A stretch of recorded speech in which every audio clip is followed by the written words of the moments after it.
Hello, everyone. I think we should start with the take home from the last class. Um, Maybe three or two people can just go before we start the main lectures. Anybody? Hello, good evening, sir. Yeah, good evening. This is Mr. Perry, Louis Perry. Hi. Okay, sir, you can go ahead. So far, I want to really appreciate how the lectures have been going. And my take home from the last class has to do with not being at the bottom of operations. From what I learned so far, that one can spend a lot of years at the bottom of operations of facilities management. Reason being that, hello? Hello? Yes, sir, go ahead. We can hear you. Okay.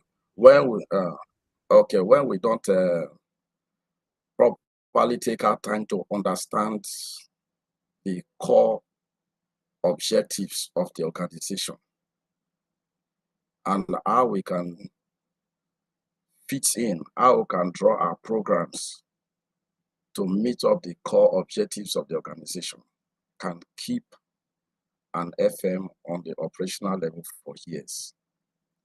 And also that we should do everything within our, to the best of our knowledge, to understand the visions, the missions, and also to understand our superiors who are in charge, our MDs who are in charge of the organization, so we can properly fit in and see how our programs as well can fit in into the core objectives of the organization. I think that's what I really learned.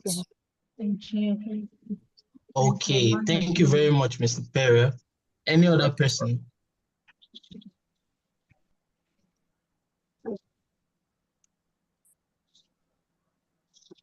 Take home from the last class. Any other person?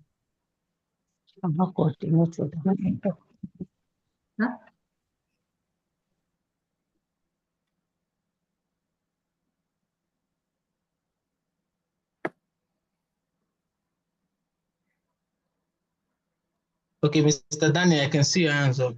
You can go ahead.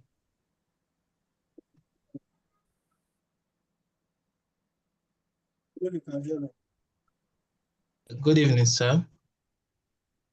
Okay, last class, thank you very much. Last class, very interesting. Actually, during the class, I did not capture most things, but it was after the class that I learned to recap all the things that I taught. One of the things that I have an understanding was as FM, before we set up a plan, we must first of all understand the organization, the strategic plan, then develop our own plans to align together with operational objectives.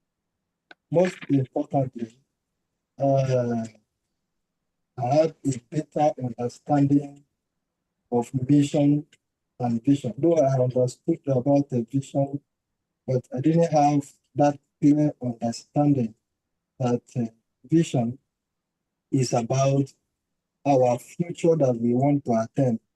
Then the mission are those things that we will do in order to attain to that vision, that future. Then we can develop strategic plans, those are long-term plans in order to attain to our vision. Thank you very much, Mr. Daniel. Okay, one more before I give the facilitator the class to continue. One more person. Are you saying something, sir?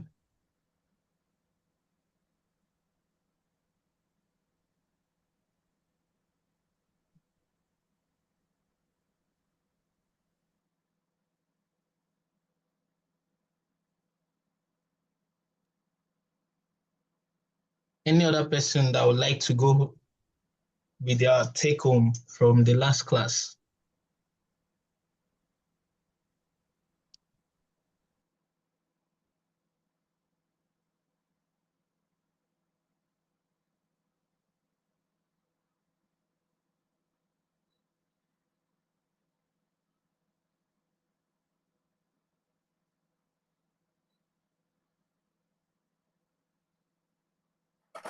Okay, I guess that's all. Mr. Emmanuel, you can take it from here, sir.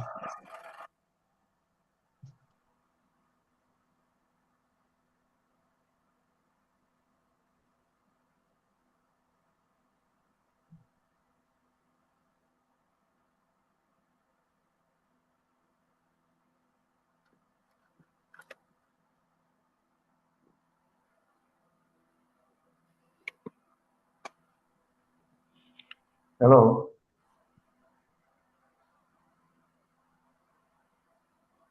Yes, sir, we Hello. can hear you.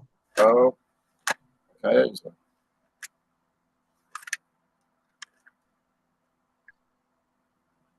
Good evening, everybody. Good evening, sir. Good evening, sir. Please kindly unmute your speaker and let me confirm if you can hear me. Yes, sir, we can hear you clearly, sir. We can hear you, sir. Hello. Yeah, we can Oh. hear you, sir. We can hear you. We can hear you, sir.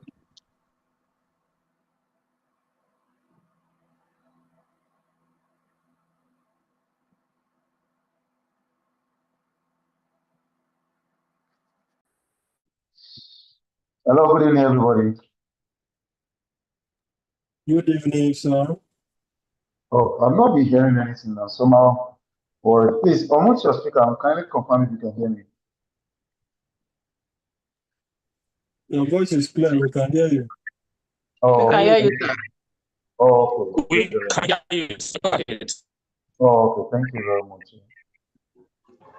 Okay, so my name is Engineer Emmanuel, and today we shall be dealing with asset management. And there is a brief profile you need to say about me. But so be it. This is not actually what we needed to do today. We're actually going to run this class for 2 hours. Then for 6 o'clock, we're going to have a short break, which will actually lasted for just 10 minutes. Then after that, we come back and we'll try to run up the class by 6:45. So we have like 15 minutes for question and answer. And in case in course of the class, you have a question to ask, please kindly pen the question down. I will immediately call on you to ask your question. Then just raise up your hand by using the icon. Then I'll call on you. Then you can quickly ask your question. Then we'll attend to it. It might not particularly be in relation to the module we're actually on today. It could be something that is very challenge where you are working currently. So we can deliberate on it and possibly let's see if we can find a solution to that. And what are the objectives of the course, the module we're having today? So it is expected that after the course, at the end of the class today, you are able to understand the economic objective with highest received value of an asset.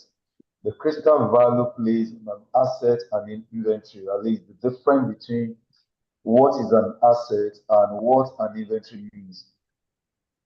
Then you should be able to understand how to improve efficiency, performance, and utilization of an asset.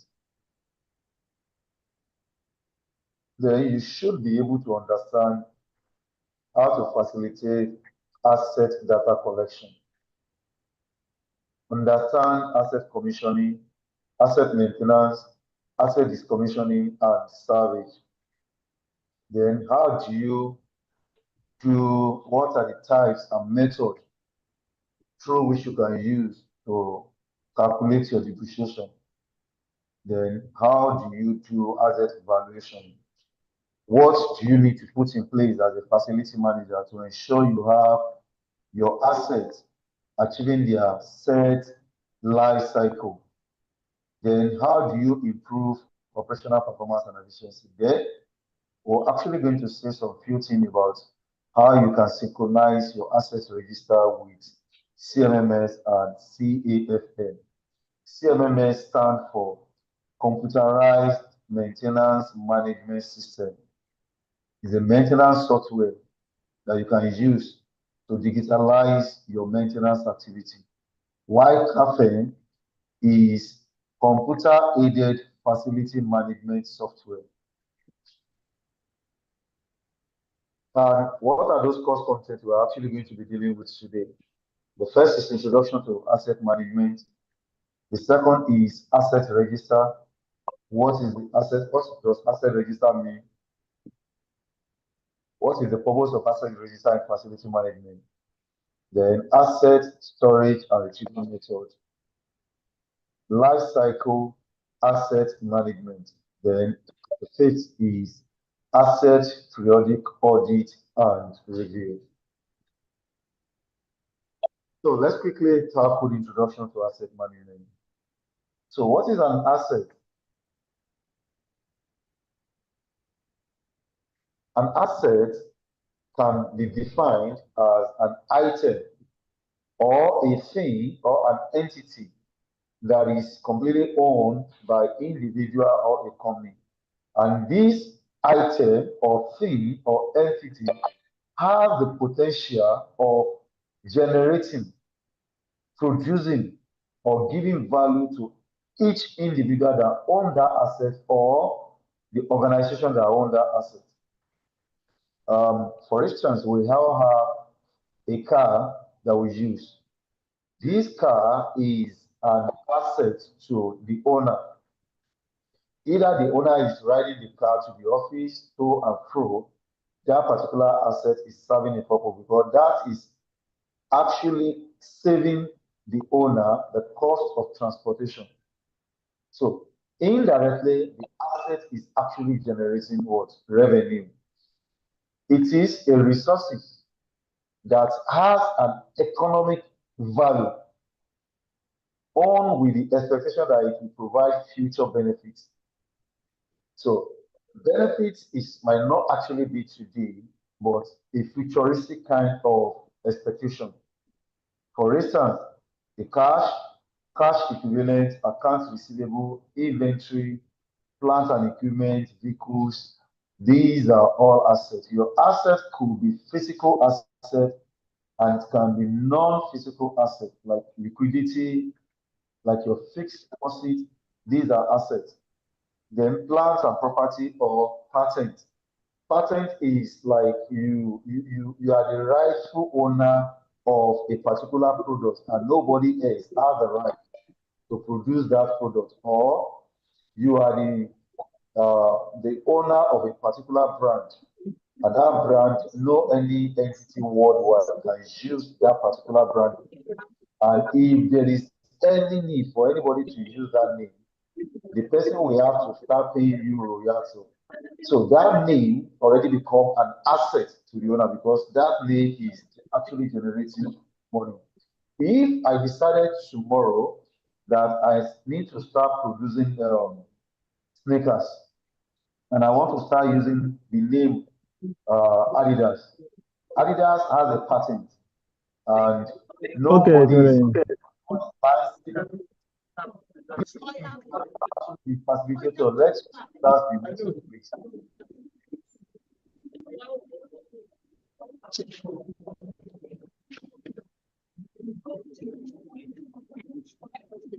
Please, I'm having a background noise. Please.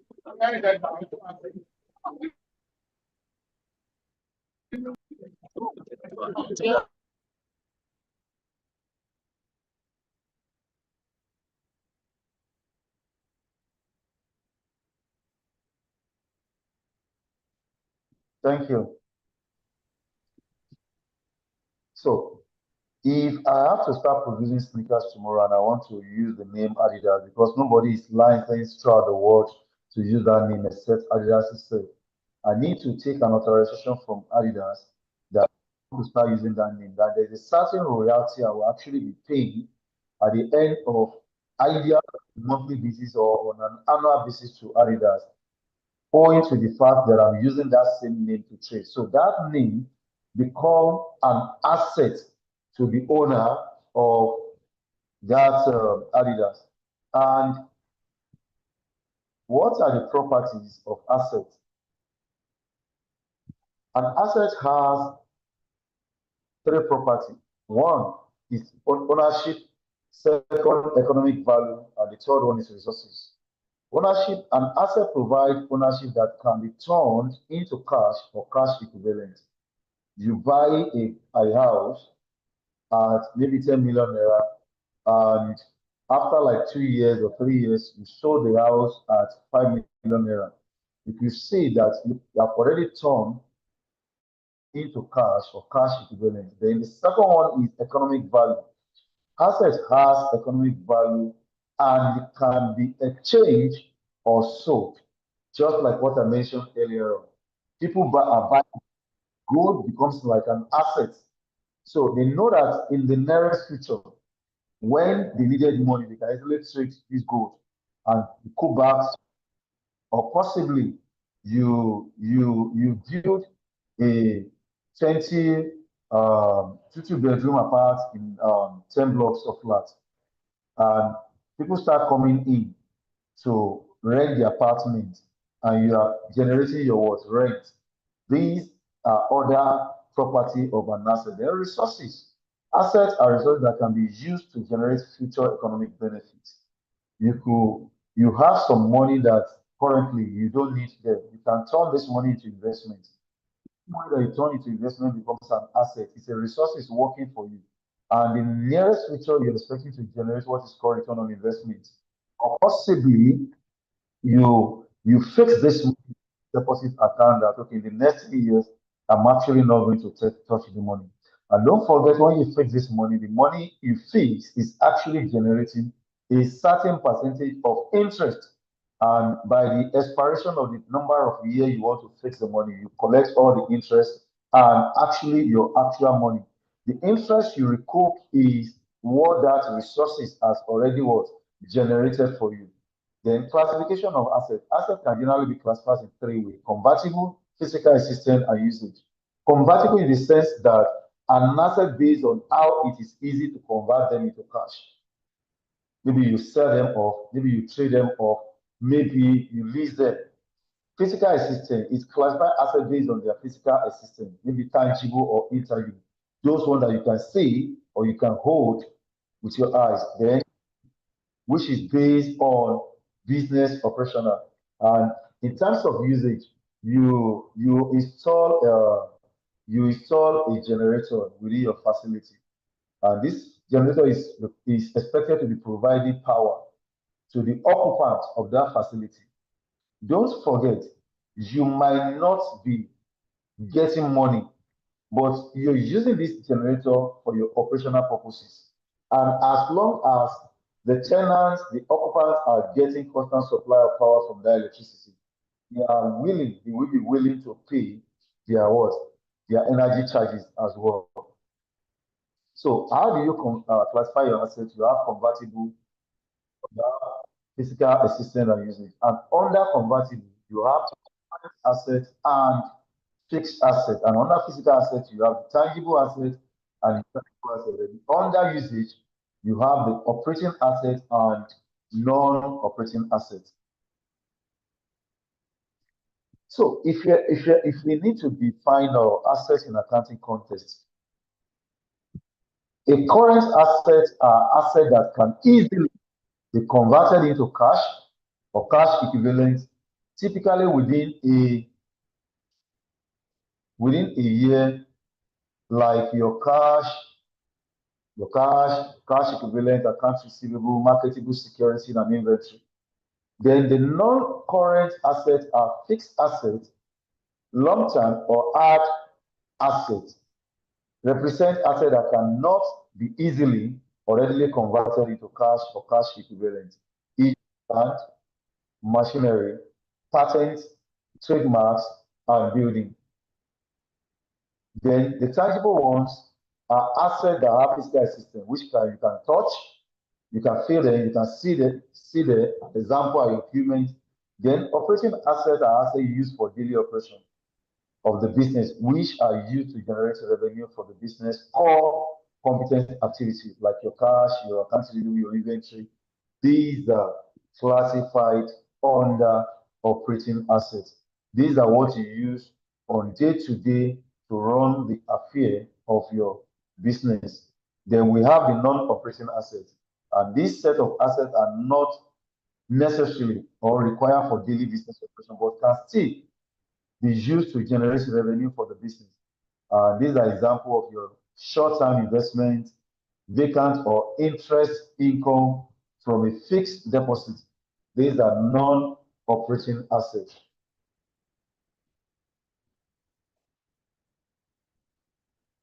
So then, what is actually asset management? When you say you are managing an asset, what exactly are you doing? It is a coordinated activity of an organization to realize the value from the asset. Why do we say it's a coordinated activity? A single entity, a single individual cannot coordinate. It has to be at least minimum of 2 people.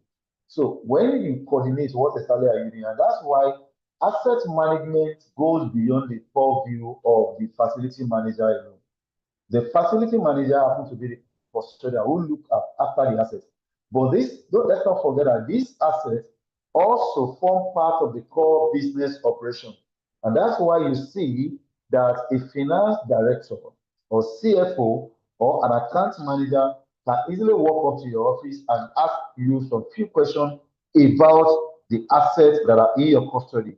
And that's why at times an asset manager can as well walk down to your office as a facility manager to ask you some certain detail about the asset in your custody. And because you want to actually realize value from the assets in the nearest future, they needed to know what is the current condition of that asset and how the assets are being maintained. Are they rightly maintained or they are poorly maintained? Everybody is interested. That's the reason why it is a coordinated activity, because for instance, you're moving an asset from one location to the other. This is not a decision that can unilaterally be taken by a facility manager alone. You may need to take some certain approval. And that's the reason why we said asset management is a coordinated activity. The systematic process of how you deploy your asset, how your asset is being operated, how the asset is being maintained, and if need be, how the asset is being upgraded. And assuming the asset is no longer useful again, then how do we dispose of the asset? Because there are some certain scenarios whereby you want to dispose of an asset and you still have to spend money in order to dispose that asset of. And there are some scenarios whereby you want to dispose of an asset, and in disposing it off, you can as well use it to generate revenue for the organization.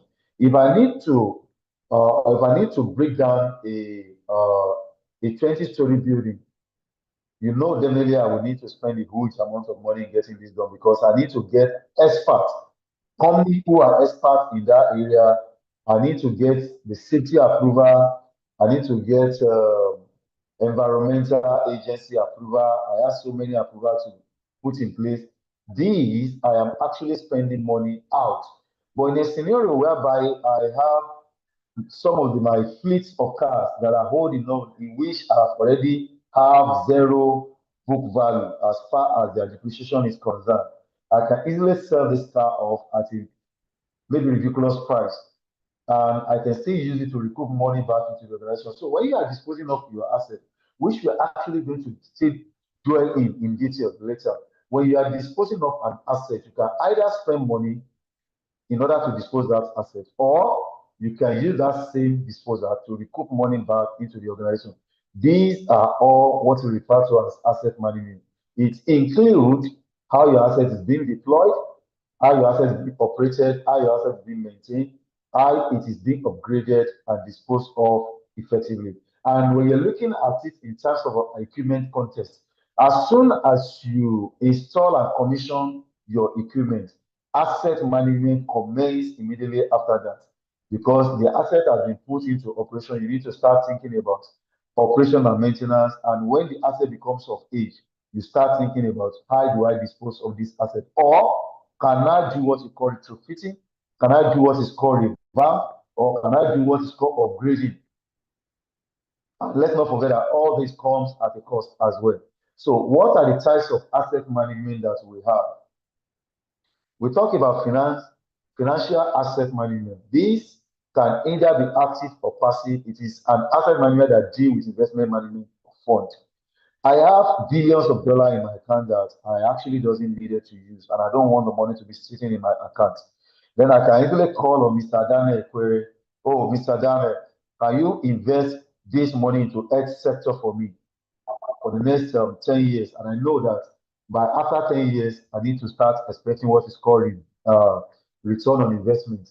This is so Mr. Daniel at that point is becomes a financial asset manager. Then we talk about infrastructure asset management. It is an integrated multidisciplinary set of strategy in sustaining public infrastructure such as water facility, sewage line, road, utility grid, bridges, or railway. You can see that the Lagos-Ibadan Expressway becomes an asset to federal government of Nigeria. Lagos State Water Corporation, the water corporation is an asset to Lagos State. So Lagos State might decide tomorrow that, okay, Mr. Gensu, you need to start maintaining this asset on our behalf. And there is a certain amount of money you be paying as a royalty to Lagos State government at the end of every month or at the end of every calendar year. So at that point in time, Mr. Gensu becomes an infrastructure asset manager to Lagos State government. Then we have enterprise asset management. It is an asset information system that supports development of an organization assets. This includes registry, inventory. You get an asset management company to handle your assets in terms of conducting asset auditing, maintaining how do they maintain the asset and all those. So these are all enterprise asset management. Then we have physical plant asset management. What does physical plant asset management does?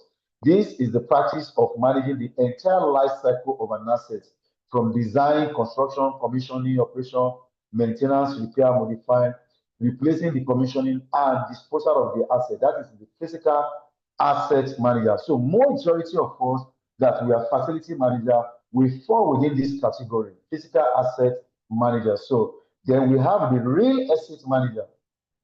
This is an act of providing property level performance, which includes managing leasing of one or more property. Lagos State government built Lagos State Estate, and these estates are being handled by a real estate expert. And what does the real estate expert does is that they do the building, they do the supervise the construction, and selling off of the assets. And there is an agreement term between them and the owner of the estate. So after the sales of the estate, they have a certain amount of money they're going to remit to the owner. But at that point in time, the owner is not the real estate manager, but the real estate manager are the people who supervise the construction of that estate, the selling off of that estate, and all the necessary documentation between the buyer and the owner, and the remit, and they take their own profits. Then we have HR asset management. Every employee of an organization is an asset to that organization. And that's the reason why you see company that place value on assets, that see their employee as an asset, we always find a means of what we call retention. Try to retain the employee. Try to ensure the employee are given the right atmosphere to disseminate their core official responsibility in terms of motivation, in terms of monetary, and in terms of training. They review their employee as per their skill requirements. And when they know that some certain skills are lacking, they send their employees on training. And that's why you see in HR, there's something we call cost to the company, CTC. When majority of us go for interview and the company is asking you, how much do you think we can pay you? And you say, oh, what you can pay me is 500,000 naira. The human resources on that table is actually not looking at the 500,000 naira you're asking for. Is actually looking at what will that 500,000 naira cost the company, because after the 500,000 naira you're asking for, they still have to pay insurance on your behalf. They have to pay NSITF, they have to pay ITF, they have to pay pension board, they have to pay taxes and all those stuff. So by the time they calculate those percentage on that 500,000 you are actually asking for, your cost to the company might be coming to around maybe 700,000 naira thereafter or 800,000 naira thereafter. And that's why you see most of the time the actual amount we ask for when we go for interview are not actually what we get at the end of the day, because these include a lot of calculations. So what is the asset management framework? The ISO 55000 defines asset management as a coordinated activity of an organization to realize value from an asset. An asset management framework signifies a set of documents, systems, processes that address an organization's asset management responsibility. I could hear some of us when we were discussing what our take home from the last class was saying. We learned about the vision, we learned about the mission. Every organization has what we call vision and what we call mission. And the organization also has a goal. Don't forget, every goal that the organization sets is always in tune and also linked with the organization vision and mission. And when they set a goal, the goal determines the strategy. It is from the goal that you formulate your strategic plan. And when you formulate your strategic plan, you ensure that the strategic plan is in tune with the goal, because the strategic plan will determine if you are actually able to achieve your set goal or not. And that's why they said it is a system and process that address organizations' asset management responsibility. Because if those strategies, if those practical plans are not well developed and implemented, at the end of the day, you could have what we call mismanagement of an asset. And when mismanagement of an asset occurs, operation will be impacted. And once operation is impacted, delivery will generally be impacted. And when delivery is impacted, feedback will not be excellent. And don't forget, feedback and delivery are mostly what determines most of the time your revenue. Because you have customers that are demanding for orders and you cannot meet your customers' order. Their revenue inflow is going to be impacted. Don't forget, once revenue inflow is impacted, you can't talk about profitability. And when you can't talk about profitability, you cannot talk about return on investment to the investors.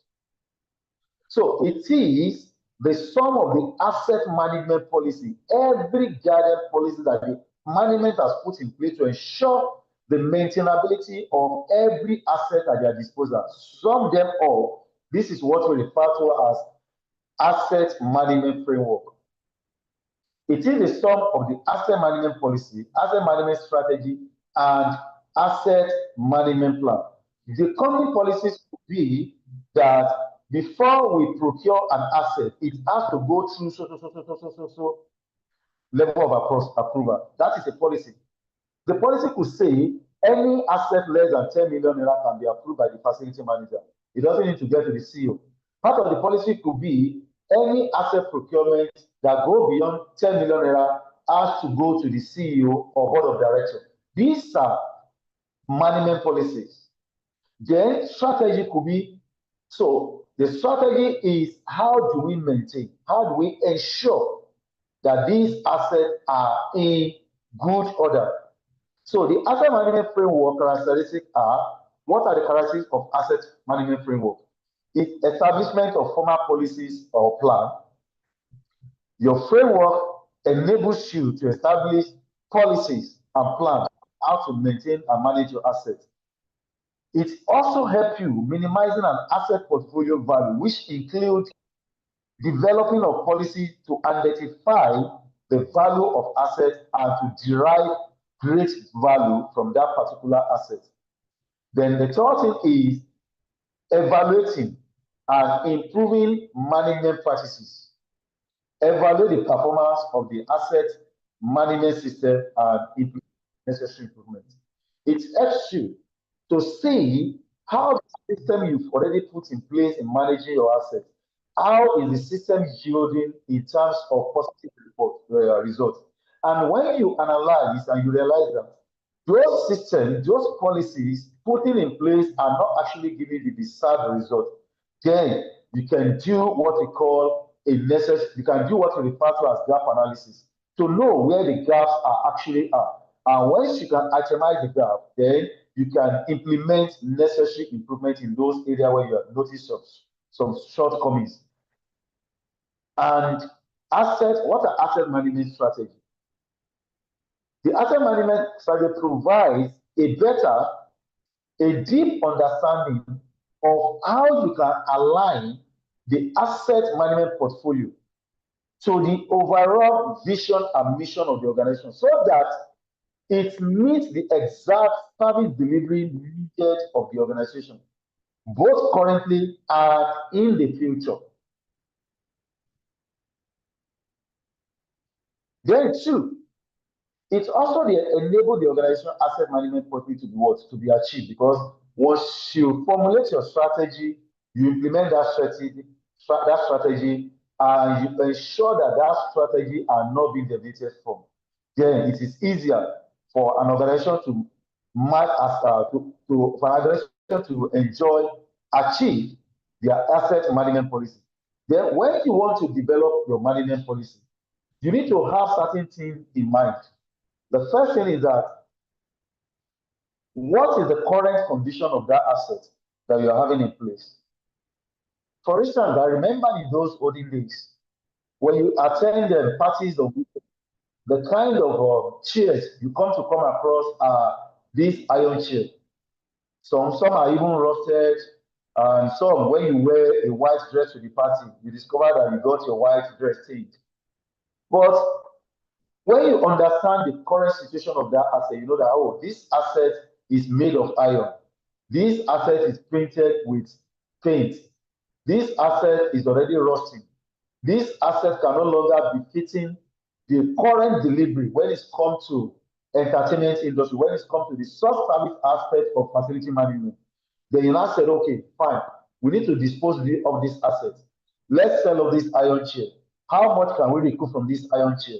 Then let's add money to this and buy all these quality chairs that are presentable in party. Then we can easily, as an entertainment facility management, we can easily charge more when we are going for event planning. Then does the asset meet the current and the forecasted future need of the organization? Everybody is going green now. Facilities are being powered with solar panels. Facilities are being powered with solar. Then after you have reviewed your facility, you know you have the opportunity, you have access to sunlight. Your facility is located somewhere within the north. And these are assets. How do you make use of these assets? You discover that when you get to the facility, you discover that power happens to be one of the challenges they are facing. They have a generator that you can't run 24 hours. And you have the opportunity of where you can install your solar panel. After you have done your cost estimate, you can turn the whole estate to a solarized estate. And this, you can even use this as a point of selling those particular estates to tenants who want to rent apartments. So these are other things you consider as well. Then the third thing is that you have the funding base for operation, maintenance, and renewal of appropriate and affordable. You do your condition assessment of your facility, and you notice that all the air conditioning assets that are in that place are the only type of air conditioning. Those are the window units. And the window units are not even the current window unit. They are of the only type that draw a lot of power. And you know that these, you want to save in terms of energy. Do you have the funding base to replace all the entire air conditioning? If the answer is no, then what asset strategy do you have to put in place? Okay, now the asset strategy I have to put in place is that I don't have the money to replace the whole entire air condition. So what do I need to do? I'm going to be replacing, I have 40 air condition of that same make in my own entire estate. I can plan, I'll be replacing these per month. I'll replace all the entire unit in one flat in a month. Then I'll move to the other flat in another month because I don't have the financial capacity to make sure I change all, because this is going to be capital intensive to change all the air condition at once. So I can drop about my strategy. My strategic plan is I'll be doing them on a monthly basis, or I will be doing them on a quarterly basis, or I will be doing them on a 6-month basis. Then asset management and facility management. It all depends on company wise. Some company can decide to have a facility manager as an asset manager at the same time. And some company can decide that, okay, I'm going to have an asset manager separate and I'm going to have a facility management manager separate. But most of the time, the complexity of the organization will determine if, if this can be separated or if this can be combined together. In a scenario whereby it is being combined together, so you are actually going to be both the asset manager and the facility manager. Then the company can decide to make you report to a finance director, the CFO, or possibly the account manager, who is going to be doing the accounting aspect of management of that asset. Then the difference in the scope of application. Asset manager is applied to both core and support business process, while facility management is focused on support business processes. You as a facility manager, you are looking at the maintenance, how to sustain that asset, how to ensure that that asset is always in good working condition. But don't forget, the asset manager, as far as more or less concerned about the health of the asset, is also more or less concerned about the financial aspect of that particular asset. So you as a facility manager, you look at the support side of the asset, while if an asset manager look at both the support and the core aspect of the business, because it takes only the asset manager to start thinking about how is he going to calculate his depreciation value. But he can take your support that, okay, this air condition that we bought, how many years can this air condition serve us? So based on your technical experience as a facility manager, you can say, okay, this air condition is going to last us for the next 10 years. Then the next 10 years is what the asset manager will use to work his depreciation out, to know how much is he going to be deducting when you are doing your trial balance at the end of the month, when you are doing your P&L, profit and loss account at the end of the month, how much go to depreciation. Then on the operational level, facility manager and asset manager manage many things in the area of maintenance, operations, safety, logistics, and technical infrastructure. When you are moving one asset from one place to the other, like I already said, it is not going to be a unilateral decision. You need to seek approval. So you make the request. The asset manager look into the asset record. What is the current division value of that asset? Where you are moving that asset to? And when that asset gets to that place, the asset manager wants to know when it gets there, who receives it, under whose custodian the asset is. And so that when he's going to conduct his asset auditing, he doesn't want to start hearing story that the asset is missing. So both asset manager, facility manager also shared management concept like asset utilization rate. How are we using that asset register, asset replacement value, total cost of ownership, critical condition index, and the utilize similar analytical technique, method, process, procedure, IT solutions as well. So there are some vital information that both facility manager and asset manager share together when it comes to the maintenance and management of an asset. There are 5 major factors determining the difference between asset manager and facility manager. 1, the type of the assets they manage. You are managing an asset. An asset manager will be somebody that's managing somebody else. So depending on the types of asset they manage, that could make a difference between them. The purpose of the asset, like I said earlier on, somebody is managing an asset on behalf of the federal government of Nigeria, while somebody is managing money on behalf of somebody else. One is a financial asset manager, while the other one is an infrastructure asset manager. The life cycle of the asset, when you build a building can last you for 100 years. Then when you're talking about liquid investment, you're talking about monetary investment. That may last you maybe for like 10 years or 20 years, which is not as long as that of a building. So the organizational goal of the asset owner or the investor can say, okay, I'm giving this asset to you. You build it, you rent it out, you lease it for the next 10 years. After 10 years, return the asset back to me. Within that 10 years, I expected you to have make the money you use in the construction of the building and also your profits as well. So after that, the asset becomes my own. This can also differentiate between an asset manager and an FM. Then the assigned scope of operation can also differentiate between the two entities as well. So when you're talking about the life cycle of an asset, let me just use a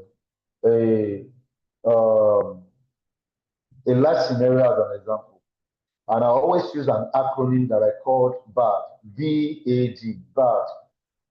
I use B to stand for birth. That is when it is being given birth to.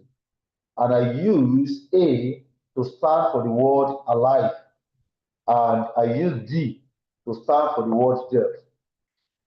As soon as you install and commission your asset, that asset has been given birth to. Then for the asset to be alive, this is when you talk about maintenance and operation and maintenance. And for that asset to be alive, you do what we call preventive maintenance, you do predictive maintenance, you do proactive maintenance, you give the asset all the necessary care that it requires so that if the asset has been planned to be alive for 10 years, it can also achieve that 10 years. Then, but don't forget, no matter the amount of maintenance, no matter the amount of care you give to that asset, a time is coming that the asset will lose what we refer to as efficiency. The asset will become old. And when the asset becomes old, you start thinking about three things. One, do you do what we call renewal? Do you do what we call retrofitting or what we call revamp? Or you dispose of the asset outrightly?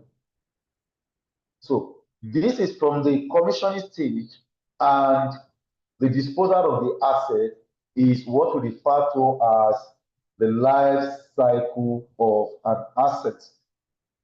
From commissioning to operation and maintenance to disposal of an asset is referred to as the life cycle of an asset.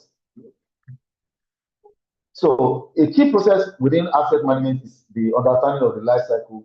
Asset life cycle consists of 4 key stages, which are planning, acquisition, operation and maintenance, and disposal. During planning, asset requirements is verified and established. During planning is like, okay, we need to power up our factory in Ijebu.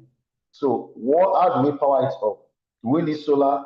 Do we need inverter? Do we need generator? Or do we connect the factory to the grid? And we now decide that, okay, what we needed to have generator in place. So how much would that cost us? We've already verified. We bought the generator, we put it, installed the generator, commission, and put it to use. So that asset has commenced its life cycle. So the establishment is based on evaluation of existing assets or asset at hand and their potential to meet service delivery. Or possibly when we do our assessment within our facility, we notice that there are some assets that might not even stay beyond 1 calendar year. So we can start planning on how to replace them. And effective planning in asset life cycle will help us to do what? It assess the practical sufficiency of the asset at hand, recognize excess or underperforming assets. ensure that assets are maintained and reliable, and also ensure resources are available as at when necessary, so that you know that your assets are always available and readily available whenever you needed to use them. So asset lifecycle include acquisition, operation and maintenance, which I've already explained, and disposal.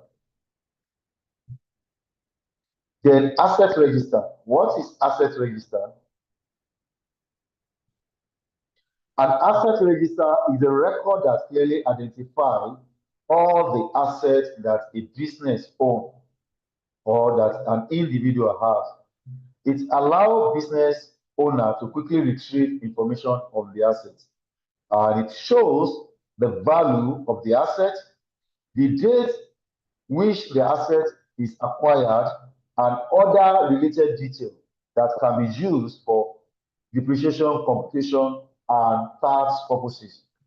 And don't forget, it also allows keeping track of assets, and it provides a fair estimate of what the asset actually worth. So that is what your asset register is.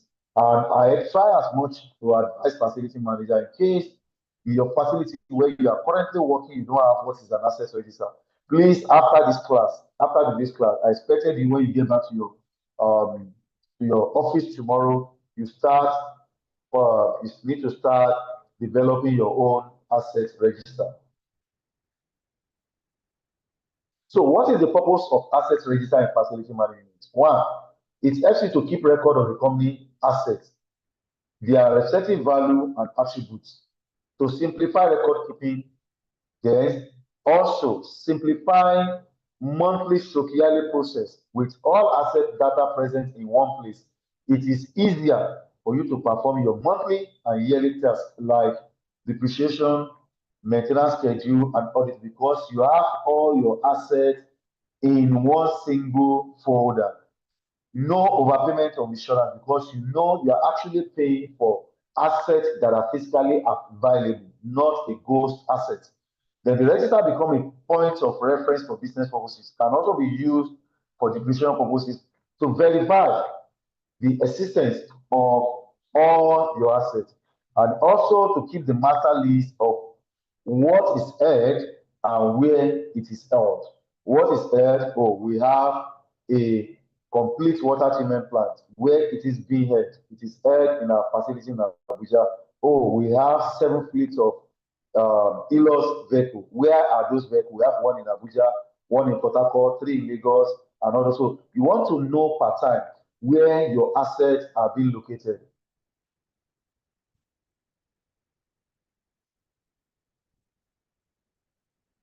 So asset framework and hierarchy tree. What does this help you to achieve? They represent a systematic way to restructure organizational asset information. It lists all physical assets, categorize them, group them logically. It can be in top-down hierarchy structure with parent-child relationship. What this is actually telling you is that you have a block of flats. The block of flats is the parent. What are the children under this parent? The parents are your air condition, your WC, your sound system, your microwave, your freezers, your fridges, your air conditions, your set of dining table, living room chairs.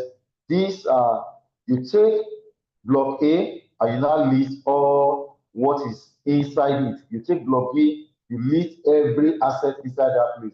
You take block C, list every asset under it.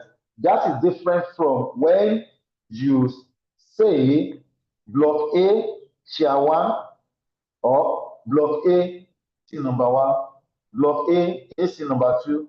You categorize all you have a single folder for all air condition within all the whole estate. Then you have another one that you use to clarify the living room chairs in the whole estate. You have another one for microwave in the whole estate. This is different from the hierarchical framework. But when you are using the hierarchy framework as your asset register, that means you have the parent-child relationship kind of structure. You take a generator, and what are those items in that generator that are more or less vital? Your engine block, your flywheel, your radiators, and all those. So those are the children that are under that generator as a parent. Having all your physical assets listed in a well structured streamline your business process, providing numerous benefits. So when you use the hierarchy format, what do you actually stand to gain? One centralized data asset, which thereby reduce the risk of data duplication. So because if you are going to use one single whatever for all the air condition within the care is not taken, you might be missing out some air condition, or you might be duplicating some air condition. Instead, in a scenario whereby you have an expanded estate, for instance, like 1004 estate. So if you want to have a list of air condition within the whole estate, that might take a whole lot of work. So, but when you use the hierarchy framework, you go to block 1, flat 1. These are the list of assets inside that place. So you know that any day, anytime you want to do anything with that asset, you can easily bring out the assets register to know exactly what to actually work on. Single source of truth for all departments. Every department has access to the same data, preventing data silos that can cause error and discrepancy. Most especially when you are using the software for your assets and you have it in this format, everybody can easily log in. The asset manager can log in to receive information, and every information that is there is open to everybody. It's not that somebody is just only the custodian of all the data. It enhances data analysis. It improves productivity. A well thought out set asset hierarchy provides all employees with quick, easy way to find the required asset data and better cost control. Having all assets listed in one particular structure facilitates detailed cost comparison between similar assets. You have all your assets listed. Then you wanted to buy a living chair for another living room. Then you say, but the size of that living room in block A is the same thing with that same block now. Then why is the chair going to be costlier? Then you're able to know that, okay, the reason why the chair is costlier is because the material in A is not the same material I'm going to use in B. So these are all what your hierarchy tree asset register framework helps you to do. So what are the main strategies you need to employ when you are developing your asset register? 1, analyzing requirements. It is important to understand the need of the organization. So you need to first of all review what are the assets you have in stock, what are the assets you have at hand, then what are the conditions of those assets like we mentioned, then why do we need to replace this asset? Why can't we upgrade this asset? This fall under analyzing requirements. FM must determine the right balance on what information is really needed that's likely to provide real value to the organization. Below are the 3 general data sets required as a basis for the asset register. 1, management reporting, planning information, and operational management. Then 2, developing solution. Find the best option. What are the appropriate technology, data collection and storage method, ease of operation use, ongoing system maintenance cost. Then plan the asset register.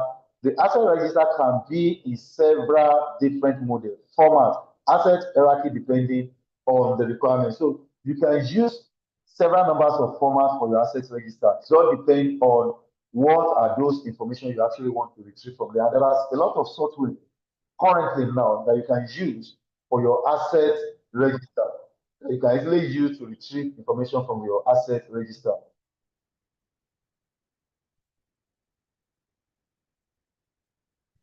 Asset development solution plan can be what? Unified composite for small organizations. Small organizations, geographical separation, centralized management, one database. Like we have one single, like 20 flats within an estate. These can be unified composite. Then segmented autonomous can be used by estates or when you have a larger set of assets. You have an asset in Lagos, you have one in Ghana, you have in Egypt, you have another one in Nigeria Republic. You have assets in like almost about 6 to 10 African countries. You can use segmented autonomous large organization with individual business center segmented on a geographical basis. Provide focus on individual service and asset group. Then the umbrella integration span more than one register or data warehouse, multidisciplinary structure, or organization with consolidated reporting responsibility. This is also another asset development skill. Then we've already said something about the hierarchy type, which I said the hierarchy type is the parent-child kind of strategy that you can use in your asset management. Then what do you find in your asset register? These are all you come to find in an asset register. Your asset register must have the name of the asset, the capacity of that asset, the model number, serial number, the location, the condition of the asset, how much the asset was procured, the date of procure, the date it was procured, asset manufacturer, the description of the asset, maybe the like engineering description, the length, the breadth, the height, the make, maybe okay, it's made of wooden, it's made of marble, it's made of ceramic stone, and other stuff. Then insurance coverage, warranty information, date asset placed in service, that is the commissioning date. Establish, what is the established life cycle of that asset? How long do we say the asset will last us?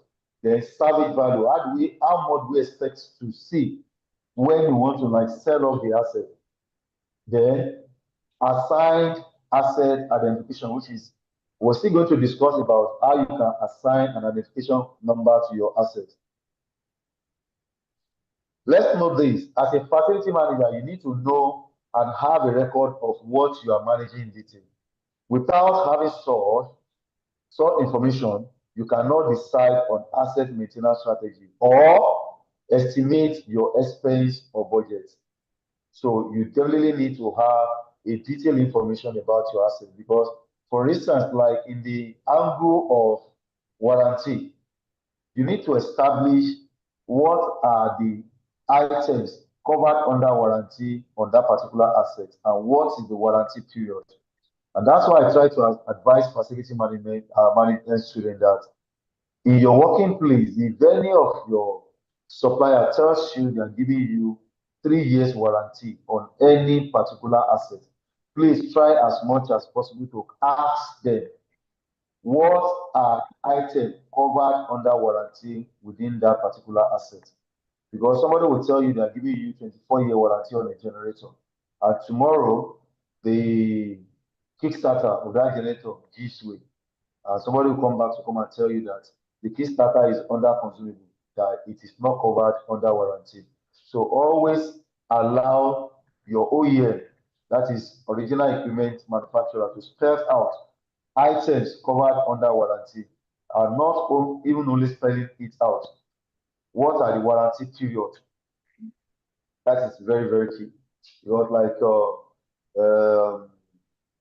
LG, Hisense, all these air condition manufacturers will tell you you are having 2 years warranty on your air condition. Let's not forget that the only thing that is covered under warranty is just only the compressor alone. That is the only thing that covered under warranty. So every other thing is classified under consumables.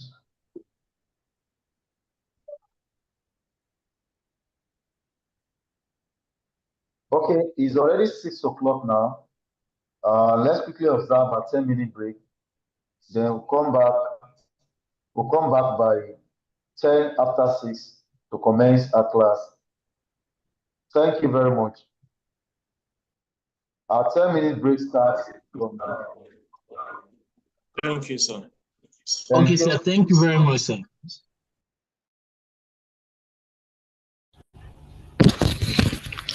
Thank you very much, sir.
Hello? Hello? Hello, sir. I want to believe Hi. Thank you, sir. Okay. So the differentiation between asset and inventory. What is an asset and what is Thank you very much. What does an inventory stand for? Assets are items of value that you want to track closely, like your computer, your printer, your phone, vehicles. And inventory includes items that are used once or lasted a short time and are also referred to as consumable. An inventory is more or less like an asset that doesn't last beyond one calendar year, but an asset extends beyond one calendar year. So, like your printing paper, your pen, your biro, your pencils, all this stuff falls under inventory, and they most of the time referred to as consumables. Inventory includes items that are not used once, that are used once or last only a short time. Such items do not need to be tracked closely, but knowing the quantity at hand is valuable so that they can be what be ordered. Just like your diesel, your gas that you consume, these are all referred to as consumables. Example includes office supplies, such as your stapler, your notebooks, your markers. This falls under inventory. So that when you are developing your assets register, you don't put an inventory as an asset. So you need to know the difference between the two. How your assets register could be costing you lost assets. An asset that have been lost, stolen, or is no longer in it's no longer usable. Stolen or is no longer usable, but still appear on the company asset register, also referred to as ghost assets. You know, one of the disadvantages of ghost assets is that when you are doing your budgeting, you might still be budgeting for the maintenance of that while the asset is not even available. The asset has already been stolen. You might even still be calculating depreciation for that asset, and that asset has been stolen. And you might still be paying insurance premium for that particular asset, not knowing that that asset has been stolen, based on the fact that you are not conducting annual or possibly quarterly or biannual asset auditing. This is actually possible. And this might be costing you. According to asset management resources, nearly every company has a problem with lost assets, estimating that on an average of 10 to 30% of assets are in fact lost assets. Bigger organization doesn't toil with assets, and that's why you see we do a lot of what we call auditing. Some company base their auditing on quarterly, some does biannually, just to ensure they don't have any ghost assets. Dangers of lost assets are inaccurate balance sheet. You are putting depreciation costs when you are doing your monthly P&L while the asset is not even available. Then lost productivity. You already plan that, you already have a plan that you're going to produce 10,000 bags of a product, and you realize that the asset you are going to use is not even available. Added expenses in the sense that you are budgeting on an annual basis for the maintenance of that asset, but in reality, the asset is not available. Inaccurate CapEx budgeting, asset misappropriation fund. These are what you can stand to lose when you have an asset that has been stolen within your facility. Asset valuation. What we say when we say asset valuation, when you give a proper maintenance to your assets, when the assets are well maintained, well cared for, when you want to dispose of the assets or you want to sell the asset, you can bargain for high resale value. And when you want to value the asset, you value it at a higher price. It has the physical appearance has not been tampered with. The efficiency is excellently still okay. And these are property buyers look into before they can tell you they want to acquire any property, because they also consider that if they put their money into that asset, will they be able to recoup back the money they invested? These are part of what they consider in valuation. Asset valuation is the process of determining the value of a specific property, such as stock, bond, building, machineries, or land, that is usually conducted when a company or an asset is to be sold, insured, or taken over. So even when you want to take over a company, you look at the asset worth that value that you want to, the company what you're actually asking for. So, and that's why asset valuation is very, very key in facility management. Then what are the methods you can use in evaluating your asset? One, cost method, market value method, comparable analysis, and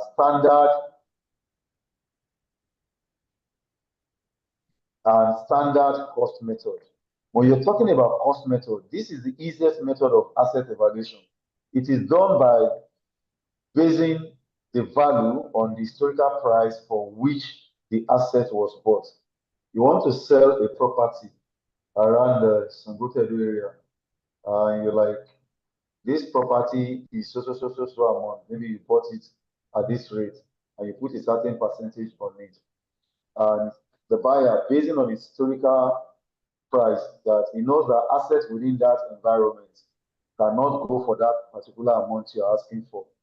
That you can only get, just like you want to rent an apartment. So the house agent will definitely ask you, what is the cost, what is the amount of money you have? And say, I'm looking for 2-bedroom flat. And the estate agent says, which area do you want? He said, you want somewhere like Ikoyi. You know that going by historical price, you can't get a 2-bedroom flat at 700,000 naira within Ikoyi. So market value method. The market is the value of the asset on its market price. What is the current market price of that particular? What is the market price of 3-bedroom flats within the island area? What is the market price of 3-bedroom flats within the Ikeja area? What is the market price of a duplex on the island? So the valuer can base his decisions on the market value. Then comparable analysis. This method compares valuation of target company to similar public traded company using multiple like price to earning ratio. Okay, in 1004, this asset goes for this amount. This is what UPDC is selling their own. So why are you selling yours as this? You are using UPDC as a yardstick to measure, to determine what value you place on that asset. Then the standard cost method. The standard cost method uses expected cost instead of actual cost, and often based on company past experience, maybe based on some asset you've sold in the time past. And you know that the least you have sold that asset is maybe 74 million naira. This time around, you said the cost is actually going to be 74 million naira based on what you have sold before. So you are just using an estimated cost to justify your cost. So what is the importance of evaluating your assets? Importance of asset valuation. The right price. Asset valuation help identify the right price. When you value the asset, you look at the worth of the asset, then you'll be able to pay the right amount of money for the asset. Then company merger. When a company is taking over another company, first part of what they actually do is to conduct what is called valuation. It helps both parties to determine the true value of the business when merging to take place. So you want to see if you're actually not taking over liability.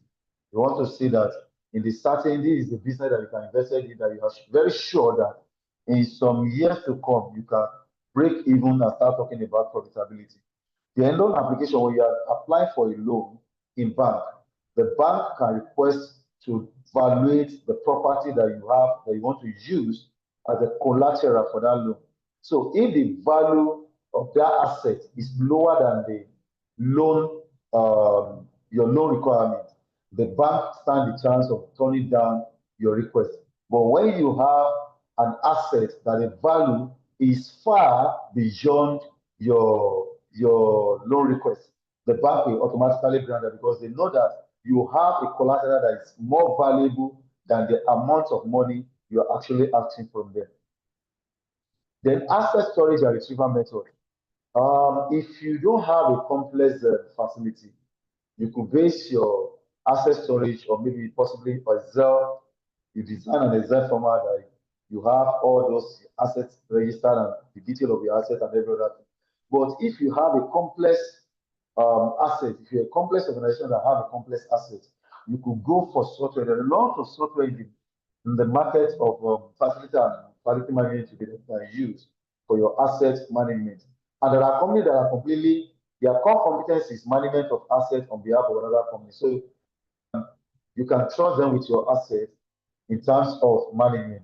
Organizations can face huge risk when assets are operated without information. In many organizations, keeping accurate detail of assets is an ongoing challenge. These are always being affected by when assets are being located in different geographical locations, when you don't have a good recording in place, when you don't update your asset register, and you cannot differentiate between what is an inventory and what an asset is. That could impact on your asset storage and as data as well. So your asset register, physical asset register, a physical asset register, this is a detailed record that itemizes all known tangible assets within a company facility. And relevant information about their name, engineering detail, and other. What I mean by engineering detail is what is, you pick up a table, for instance, what is the length of the table, what is the breadth, what is the height, what make, is it made of marble, is it made of wood, is it made of plastic? These are all classified under engineering detail.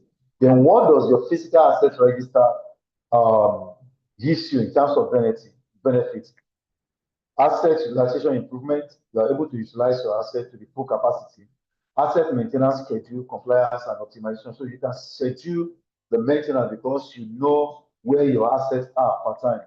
You know the condition of that asset. It provides defendable decision making in terms of asset replacement. And when you need to replace the asset, you have a detailed information about the asset. This is when the asset was bought. We have used the asset for social number of years. This asset can no longer meet demand because there is a change there. It shows company compliance with accounting and regulatory requirements. These are the benefits of your physical asset register. Then the digital asset register, which more or less like your software, it is an electronic database, means of keeping comprehensive record of all physical tangible assets within the facility.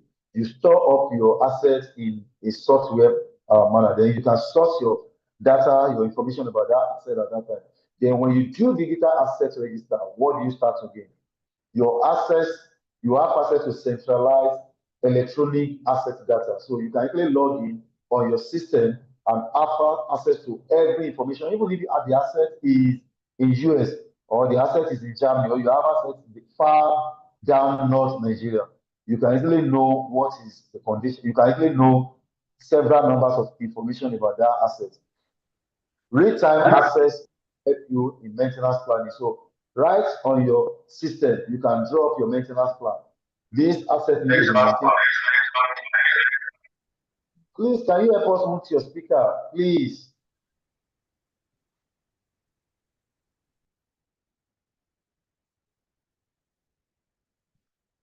Then integrating with other facility management software. So you can embed your asset management software under your computer-aided facility management software. Asset to filter and search for an asset in terms of location, name, and name of asset and others. So you can actually log in, type in the name of the asset you are looking for. It will bring the list of several numbers of those assets out and where they're located. Then you can pick the exact one you have. You can sort, you can filter. Storage option.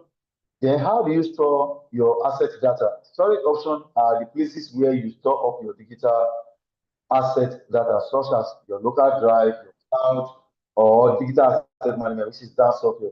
While backup option, are the methods you employ in creating copies of your asset data in case loss, damage, or corruption happen to the central storage place.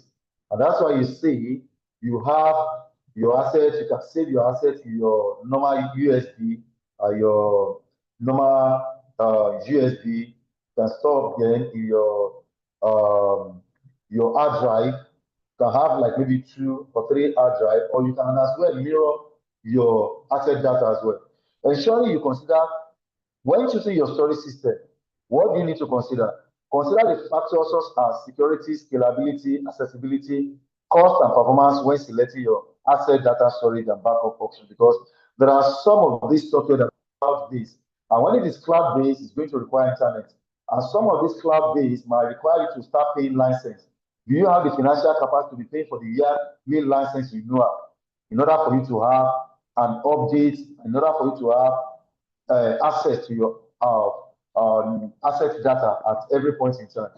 Establish regular backup schedule and recovery plan in case of emergency. So when you have the backup somewhere, you could decide that on a monthly basis, you have to do what you call backup, so that in case you have a system crash, you don't lose a whole lot of information. You lose some minor information, which you know that one way or the other, you can see one way or the other retrieve.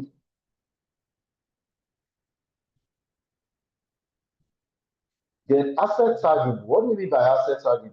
Like I gave an example the other time when we were talking about the hierarchy of when we said parent-child kind of hierarchy asset strategy. Now, when you want to do asset tagging, that you can also use to determine your tagging as well. For instance, let's assume we have 20 blocks of flats in an estate. And in this estate, we have air conditioning, like almost about 6 air conditioning in each of the flats. And we have freezers. We have 1 freezer in each of the flats. We have 1 microwave and all those stuff. So let's, for instance, we have that 20 block of flats in Lagos. We have another one in Abuja. We have another one in Port Harcourt. We have another one in Ibadan. So for those in Lagos, you can use, when you want to form your target, you can use LA to represent Lagos, YPH represent Port Harcourt, and IB represents Ibadan, and MG represent Maiduguri. So let's dwell on Lagos State. Now you can use LA as Lagos, then flat 1 as, you can abbreviate flat 1 as FL slash, you abbreviate air condition to AC slash AC slash number 1. So that means you are talking about the facility in Lagos, the flat 1, the AC number 1 in that flat. But what you do is that when you put the number, when you assign number to a particular air condition on your tagging, you must ensure that particular air condition is tagged with that number. So the one you named 1 on your system, you must name it 1 on the physical air condition. When you name another one 2, the number 2 must be on that the other one, so that you know that this is what you are referring to. So you can do your tagging in this point. That tagging that you have already done, you can now put it on possibly a sticker and stick it on that particular air condition, so that you know that it corresponds with what you have in either your physical asset register or your digital asset register. Asset tagging is a process of affixing tags on label, also known as asset tags, to an asset. It is used for physical assets by providing a way to identify individual assets throughout their useful life. So that when you want to make a replacement, I need to remove AC number 1 in flat 1 in Lagos Estate and replace it with another one. Don't forget, once you replace that asset, you need to ensure that you return that same new one with that same old tag that you've already assigned to that particular AC. And what are the benefits of your tagging? It allows you to assign a unique identifier code to an asset. It provides valuable tool for tracking organization property throughout its useful life. And that's why you see when asset managers are carrying out audits, either come with their RS scanners. They put the RS scanner on that asset. The scanner pick it up and send the information to the central server system, confirming that the asset is still physically and readily available. It can help to detect theft and loss of assets. So when you complete your audit, what are those assets that are missing? Then you can see an asset manager cannot send a detailed mail to the facility manager. These assets are not available within those in these places. What has happened to them? Then by the time you start digging that, you either confirm that okay, this asset is either stolen or it has been sold off. Then when it has been sold off, you can take it off your asset record. And these are methods you can use when you are tagging your assets. You can use alphanumeric tag, you can use barcode tag, you can use FRI data, you can use response code tagging. So, and this gives you ease of access when you are doing your auditing. These are all the examples of the tagging tools that you can use. So when you want to do your asset tagging, what are the steps you need to take? First of all, assign a unique identification code to that asset, which I just mentioned that example of LA/FL/AC/number 1. You've already, that means we have assigned a unique code to that asset. Choose the type of tagging label. Are you going to use printed one or barcode? Enter the asset data into your asset tracking system so that when you enter it, when you are doing your auditing, it tallies.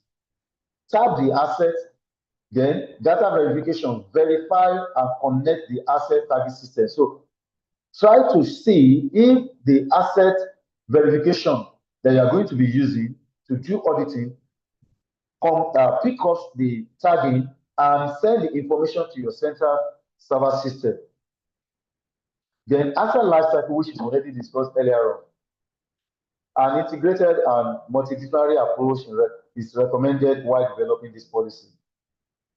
Clear direction for asset management to ensure service delivery need form the basis of asset management. A life cycle approach incorporates to asset management, the sustainability there. Benefits of strategic approach to asset management, better allocation of resources, improve alignment of assets with service and organizational expectation, better integration of service planning and asset planning as well. It also improved process and accountability for capital and recurrent work. Then more effective use and maintenance of assets. These are benefits of strategic approach to asset management. Then we'll talk about depreciation. When you procure an asset, the cost of the procurement, the cost of transportation, the cost of labor, the cost of installation, all zoom together, all sum up together becomes the cost of the asset. And this cost is what you are going to depreciate over the useful life of that asset. And these are why some reason why we walk up to a finance director or walk up to an account manager that we needed to replace an asset, and he said no, because we as a facility manager we are actually looking at deliverable, but a finance person is actually looking at his book value. How much does he still have in his book value? And he will consider that if he has to like procure this asset, what impact will he going to have on the depreciation figures? Depreciation is an accounting practice used to spread the cost of physical assets over its useful life. It is mostly commenced from when the asset is placed in active service. When the asset is procured, placed, once you start operating the asset, you need to start calculating, you need to start making room for depreciation on a monthly basis. The total amount depreciated each year, which is represented as a percentage, is called the depreciation rate. The total amount you depreciate in a year. If you are depreciating, let's say 9,900 naira in a month into 12, that total amount, it is represented as a percentage. That's what we refer to as depreciation rate. Then you have 4 methods. There are a number of methods that an accountant can deploy to calculate depreciation depreciation value for an asset over its useful life. One, we have a straight line method. The straight line method is report an equal depreciation expenses each year throughout the entire useful life of the asset until such asset is depreciated down to its what? Salvage value. And how do you do that? What is the actual cost of the asset? How much can you recoup from this asset if you are going to sell it off, divided by the number of years you want to depreciate that asset? Then declining balance method. This method begin with the asset book value instead of salvage value. What does this mean is that in terms of salvage value, you look at how much you can resell the asset in the nearest future if you want to sell it. But in terms of declining method, is actually considering the book value. What is the actual amount of money in the first calendar year?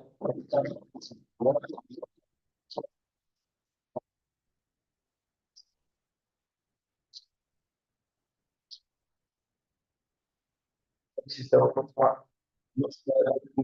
Which is 10 million. That gives us something like that. Maybe 10,000 naira, 100,000 naira. So that means that actually is 10,000, 100,000. So we now divide the 100,000 by 12. That gives us the amount to be what? Depreciating on a monthly basis. Taking that 100,000 out of the 10 million, what is the remaining balance we have? We have like around 9 million thereafter. So year 2, what we're actually going to use as book value will be 900. It won't be the 10, it will be 9 million. It will be the 10 million initially, multiplied by 1 over useful life. That is what declining balance is talking about. Then the double declining balance, instead of 1, uses 2. So that means we have 2 divided by the useful life. Instead of 0.1 that we have under declining balance, in double declining balance, we are going to have 0.2. So that means the difference between declining balance and double declining balance is the double is like you are depreciating that asset at a faster rate. So what you're supposed to pay in a year, what you're supposed to pay in 1 month is what 1 year is what you are paid in 6 months. What you're supposed to pay for depreciation in 2 years is what you are paid in just only 1 year. Then the first method is sum of the year digits, SYD, which allow for accelerated depreciation. It adds up the digits of the asset expected life cycle. Assuming we say the asset will use 5 years, every digit within that 5 years, we write 1, 2, 3, 4, 5. We now have all the digits. We do 1 plus 2 plus 3 plus 4 plus 5. That is going to give us 15. So the total asset depreciate is what? 2.9 million naira. Now, we said we are going to depreciate for 5 years. 15 what? This gives us 966.77. This is the amount we are going to depreciate in the first calendar year. This 966,667 is what we are going to divide by 12. Dividing it by 12 gives us the exact amount we are going to be putting as part of our trial balance when we are doing our P&L account every month. Year 2, we are going to remove this 966,667 from the 2.9 million naira we have. The balance becomes 1,933,333. That is what we are going to depreciate in the second year. So this format, at the end of the 5th year, we have just only 193,000 to depreciate. So that's why you see, after we have paid all our depreciation, then we can decide to sell off, or we can decide to sell off that particular asset at any rate and use it to generate money for the company again. Then, proper disposal of an asset. No matter how we maintain the asset, no matter the care, the asset will still become of age.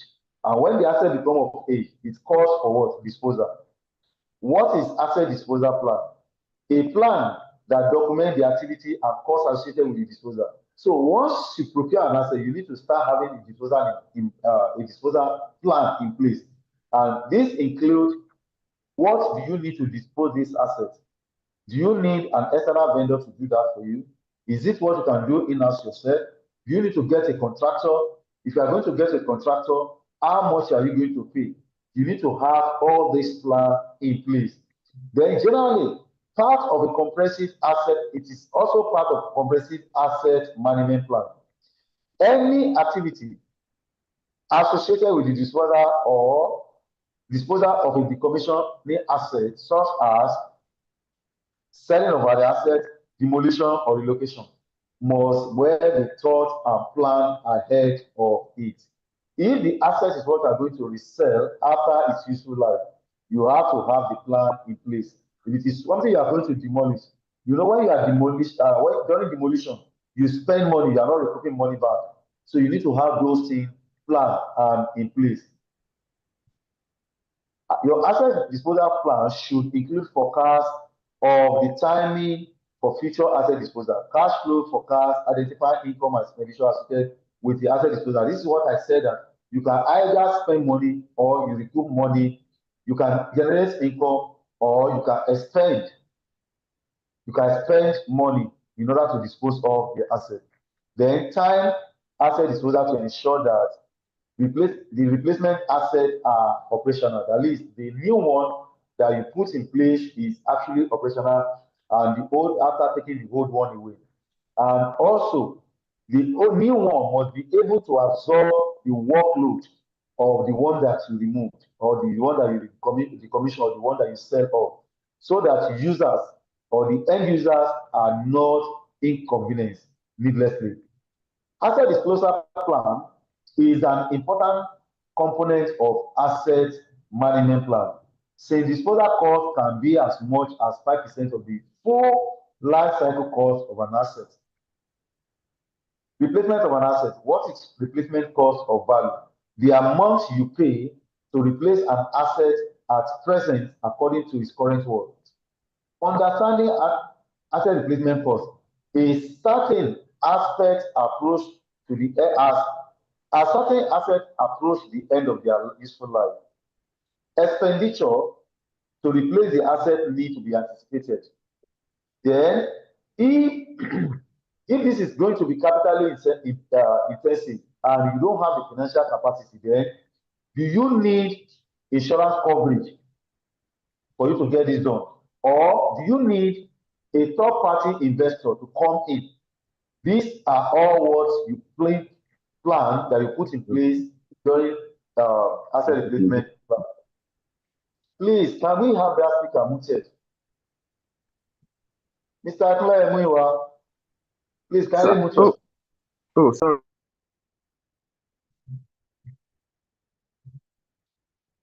Computer-based asset monitoring, you know, you analog and you can have digital.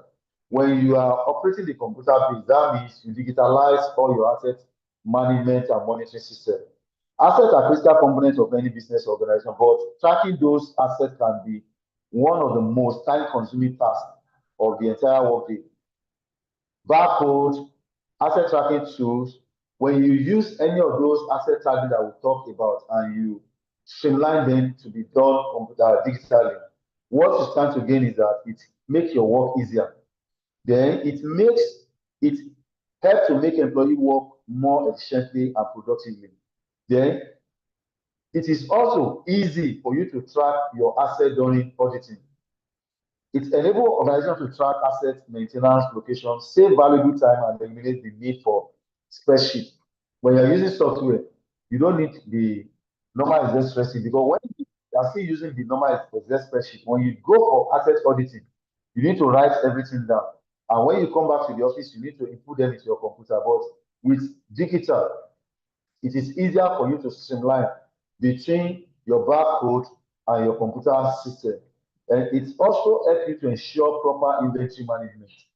You can take a detailed inventory of all your assets.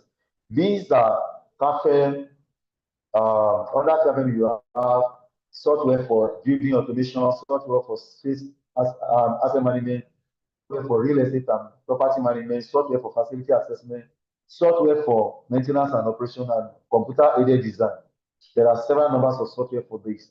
And under each, you have several types of manufacturer that has produced one or two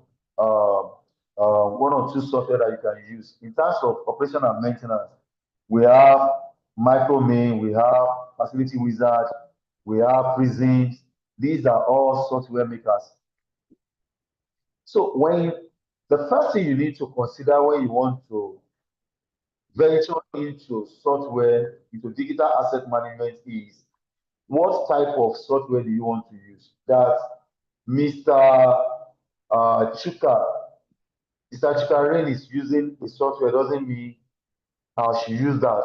Mr. Daniel Ekwere is using a software, that doesn't mean that is what I will venture into. If Mr. Apoja, if Madam Rita is using a software in her facility, that doesn't mean that is what I am going to venture into. The thing to consider is that what are the information I want to be retrieving from that software? What kind of output, what type of data do I want to be pulling out? Then two, do I have the financial capacity to pay, to buy, to procure, and continual renewal of yearly license of that software?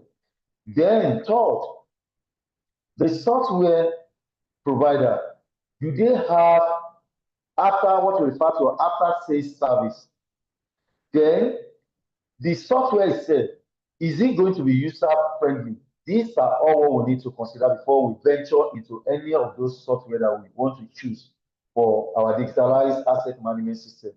Then when you want to implement the digital asset management system, you want to move from analog to digital. What are those things you need to do? Before implementation, what do you have to do? You need to assess what exactly does your business need. Like what I said, the information you want to retrieve from the software. Decide on system implementation objective. What is the objective? Why do you want to implement? Why do you want to upgrade to digital? Identify which of the software you are going to use. What are you going to do with the information you retrieve from the software? Then after you have answered all these questions, then you can now proceed and procure. Then finally, you start the implementation. Then during the implementation, what do you consider? Implementation activity. You need to plan how you are going to execute the implementation. Identify challenges and issues you're going to come across, and how do you mitigate against them? What are the risks you stand to face? How will your people get trained? Because that's part of the risk. If you install a software and your people cannot utilize it, it's a great challenge. Then don't forget that when you are implementing a new approach, there's going to be a kind of a resistance from your team, from the people who are going to use this. They will like, why? Some people might be as a result of they are going to lose their job. Some might be thinking that, okay, I don't have the computer, I don't have a digital skill that is required in operating this. I don't have this. Then how are you going to manage all those implementations? How are you going to manage those resistance? So always, these are part of what you have to like pre-emphasize. Then transition period, how long will it take you to implement this? Then during the implementation period, what will the end user be using to operate pending when this will completely fully implemented? There was a particular bank that did upgrade. I don't want to mention it. Sometimes ago, and during that upgrade, a lot of customers faced a huge challenge. They couldn't transfer, they can't access their money for like a day or 2 days. It was a real scenario, a real challenge. Then after you have implemented, you need to conduct what we call review. You do a review to see that the software is actually giving you the requirement that you want, the reason why you choose to use it. And after you have already implemented, what are the other things you consider? You need to consider monitoring it. Is it yielding? Are you having any challenges in terms of operating and other things? Continuous start training and retraining. That you have moved from digital, from analog to digital doesn't mean you are not going to be having challenge. That's why you need to continue to train your staff and never stop training them. Quality assurance conducted on the input. How do you feed that software with information? Who is handling that? Then continue promoting the system value to staff, because there's no any system that is 100% accurate. There will be some flaws, but the major thing is that for people to actually completely abide by those new software, you need to keep training them, telling them about the positive aspect of that software, what the organization stands to gain, and what they, as an employee, also stand to gain from the new software that you're putting in place. The bottom line is that the facility management system aren't just about the software. Every staff should be made to see the value of the system, and hence an organization should put everything in place to ensure the system is used effectively, so that you don't destroy the reason why the system is being installed. So what is CMMS? I've already mentioned it earlier on that CMMS is computerized maintenance management system. So these are the software that you use to plan your maintenance, manage your work order, manage your spare part inventory. Then you eliminate the issue of taking a work request to supervisors to sign, to maintenance manager to sign, to facility manager to sign before the job can be done. Right on the CMMS software, you can raise your work request, get an approval, get the job task, print it out, and start doing your planning on how to execute the maintenance task. This helps to reduce downtime and repair costs, and also it increases safety. It increases productivity, because once you are able to do this in a timely manner, you gain availability in terms of your equipment, and once you have availability, then productivity is certain. Longer equipment lifespan and less downtime.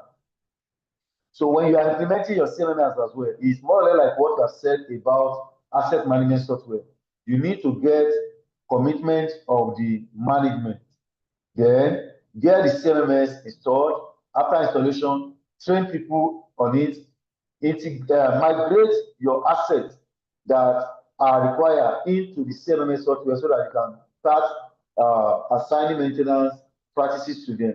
Then add users. Who are the people that should have access to the CMMS? What level of that CMMS should they have access to? Then after that has been done, train all your maintenance team, schedule your maintenance, and go live. So during the CMMS implementation stage, you need to do what is called planning, data migration, move from the old, your analog to your digital. Core configuration, your IT team will do the configuration, the process design. All your processes, you have to design them and enter them into the CMMS. Practical testing, you test run for a certain period before you go live, then manage the results. Then the challenge you can face is almost the same thing with what we said about digital asset management implementation, software implementation as well. Because the features and functions, in terms of CMMS, the way your pumping machine is looking physically on the CMMS might not be the same way. It could be a function can be used to represent your pumping machine. So every user must get used to all those functions. System flexibility, how flexible is the software to the end user?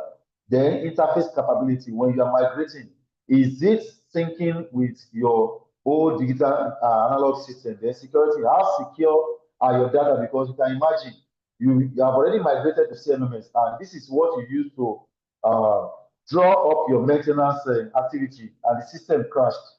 You know that till the system comes back, your maintenance activities is on hold. And when your maintenance activities are on hold, you can't do anything. Now, this is going to impact on the availability of your assets. Then data security, because those information on that CMS are what you use to make vital business decisions in terms of, in the month of February, what we did in terms, we carried out 74 maintenance activities. we carry out 75 maintenance activities. These are data that you use to draw up a lot of maintenance plan. And if this data is not secured, your maintenance activity is going to be impacted. So what is the difference between CAFE and other FM system? The CAFE is consider the same as that. Let's consider an office in the working place, ensuring that the office is properly inspected, maintained, and repaired is the function of a CMMS. But the function of a cafe is about the staff, knowledge about the staff, the office content, including their movement from office to office, and equipment connection and electrical communication. These are all related to what we call computerized, computer-aided facility management. You walk to some facility, you discover that when you open the conference room door, the light, that is only when the light is going to come on. When you get to the toilet, that is only when the light is going to come on. When you get to the past walkway, that is only when the light is going to come on. These are examples of your computerized aided facility management system. So nobody switches off the light on its own. Once the light senses shadow, it immediately automatically what comes on. These are all examples of computerized, computer-aided facility management. And asset tracking. Why do you have to track your assets? Because you want to know where your assets are per time. Asset tracking systems speed up audit tasks and conduct asset tracking in a real-time manner. This will enable more efficiency in planning, enable scheduling of necessary maintenance or service for equipment at appropriate time. In setting up an asset tracking system, consider the following. How many assets do you need to track? What type of assets are you tracking? Where are the assets located? How many locations do you have? Are the assets already labeled? Have they been tagged? What asset tagging and barcode method will you use? Do you need a real-time update, or can batch collection be made? What type of reporting will you need from the system? So before you decide to do your asset tracking, these are all what you need to consider. And that brings us to the end of the class today. So we still have time for question and answer before we call it a day. This assessment slot, you're going to do the assessment on your own, and I think Miracle is going to guide us through on the means and methods which you can use to submit the assessment. So, but before we call it a day, I want to listen to our question, please. Question, please. Please, if you have any question to ask, signify by raising up your hand. I'll call on you, then you can go ahead and ask your question. Yeah, Mr. Daniel, go ahead. Thank you very much, sir. This class, Try to unmute your speaker. Okay, can you hear me now? I can't hear you. Okay, can you hear me now? I can hear you. We can't hear you, sir. I can hear him. I can hear him. You may need to check your mic. Okay, others say they can hear me. Mr. Daniel, I should go ahead. Or can anyone hear you? I can hear Yes, sir, we can hear you. We can hear him. Yes, we can hear him. Hello? I think everyone can hear me, maybe except you. Hello, Mr. Daniel. I can't hear you. Maybe you need to check your mic. But others can hear me properly. Or better still, you can drop your question in the comment section. Drop your question in the chat section. I will attend to it. Okay, can you hear me now? Can you hear me now?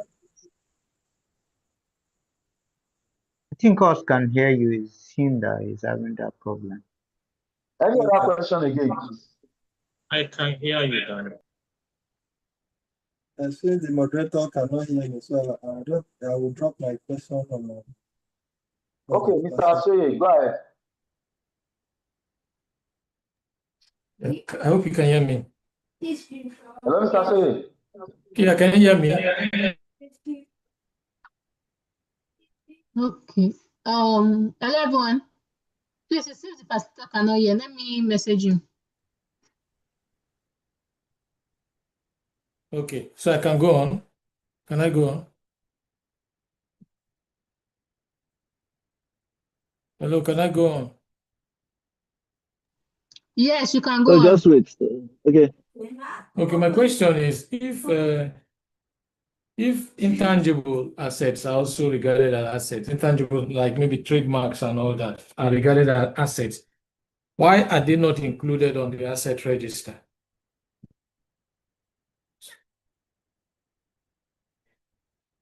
Is there any other place they are captured?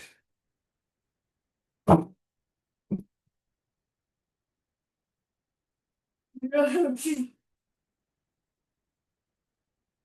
you get the question?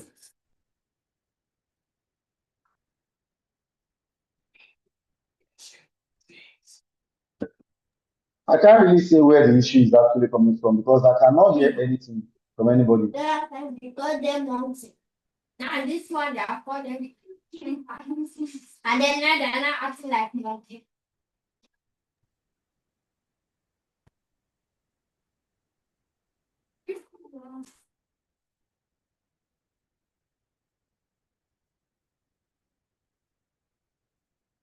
Mr. Asoye, can you come up with your question again? Hello? Can you hear Hello, me? sir. Can you hear me? I think I can hear you now. You can hear me? Yes. Okay. All right. Mr. Soy, you can go ahead.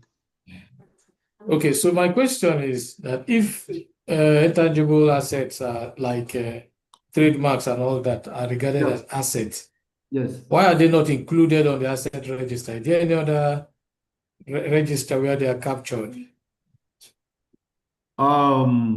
When you are talking about those patents and all this stuff, those are classified under liquid assets.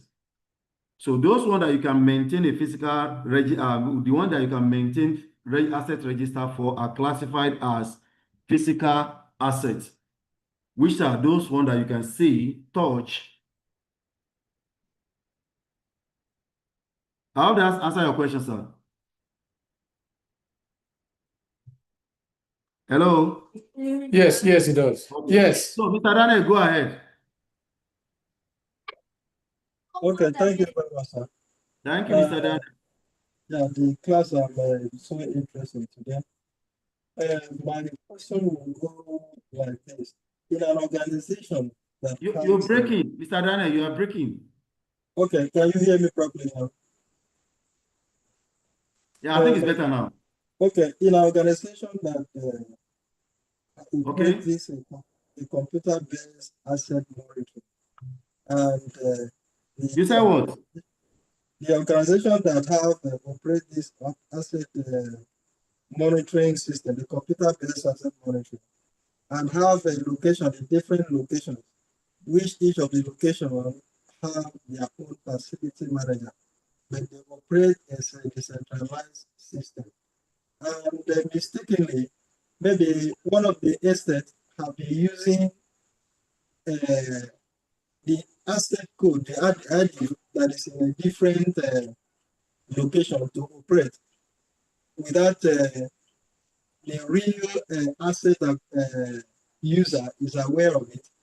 And at the end of the day, probably the auditor, they are doing the audit at the end of the year, and the cost of all the assets have been on your asset, which we are not really the one using it.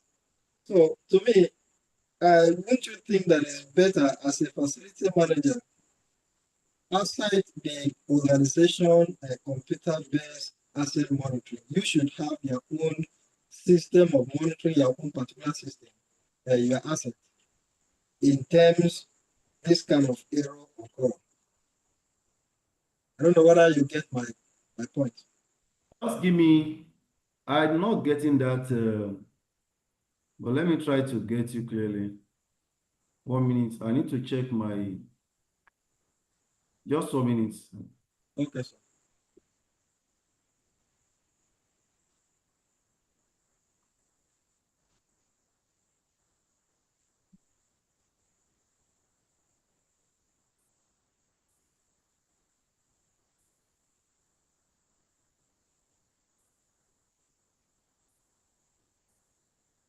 Well, okay, you can go ahead now. Let me. Okay. I was actually talking about the computer-based asset monitoring. Okay, computer-based asset management. Yes, where operating in a way an organization that have different locations, say different states. Okay, okay. Each of the estates have. Okay.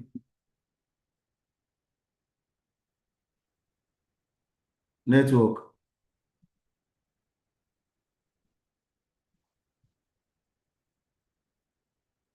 Okay, Mr. Van de Farm, can you please go ahead while I come back to Mr. Daniel? Okay, thank you, sir. Yes, sir. Yeah, when we're talking about the asset valuation, yes, we talked about when we're like talking 4 about what? methods. Asset valuation. Asset valuation, yes. Yes. You spoke about 4 methods. The Yes, cost method, the market value, and yes, all. yes. But sir, Yes. the question I want to now ask is, yes, we are talking as facility managers. So in a Yes, sir. case I am asked to go and give an asset valuation, let's say for instance, a lift that has been installed for a while. Okay. How can I be able to, because I just know that, yes, these are the method. How can I be able to use this method in carrying out this valuation? Are there formulas that we can use, or that is where I didn't get it clearly? Okay. When it's come to valuation of an asset, yes, we have people who are asset valuers. So you as a facility manager, you can take the service of an asset valuer to go to that facility and assess that asset and give you what is actually the real value. Then the other area where you come into place is that in your organization, in order for your company to get a better value on the asset, this is why you need to give a good maintenance method to your asset. So that in case your company decided tomorrow to dispose that asset off, they can get a good value of money from that asset. We have people who are major in property valuation. And that's why you say we have estate valuers.